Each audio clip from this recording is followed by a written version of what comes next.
Time چلا جائے گا، اور ناپاکی میں کھانا کیسے کھائیں؟ تو اس میں بھی یہ ہے کہ اگر غسل فرض ہے اور آپ دیکھ رہے ہیں کہ یار روزے کا ٹائم سحری کا چلا جائے گا، تو آپ کلی کا ناک پانی چلا کے سحری کر لیں، سحری کرنے کے بعد غسل کر لیں، تب بھی آپ کا روزہ ہو جائے گا، ٹھیک ہے۔ اور تیسری بات یہ ہے اس کے اندر کہ غسل کرتے ہوئے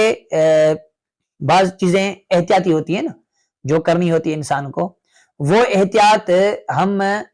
چاہے استنجا کرنے کے اندر ہوں چاہے غسل کرنے کے اندر، وہ آپ کو کرنی ہے۔ یعنی استنجا وغیرہ اس طرح نہیں کریں کہ جس سے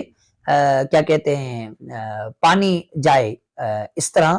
کی چیزوں سے انسان خود احتیاط کرے، انسان سمجھدار ہے کہ اس چیزوں کے غسل کرتے ہوئے ان چیزوں سے احتیاط کرے، اور غسل کرنے میں کوئی مذائقہ نہیں ہے۔ ہاں تشویش کا اظہار کرنے کا روزہ لگائے، اس لیے مکروہ ہے غسل کرنا کہ لوگ سمجھے ان کو بڑا روزہ لگائے، یہ منع ہے۔ بلکہ اس کے علاوہ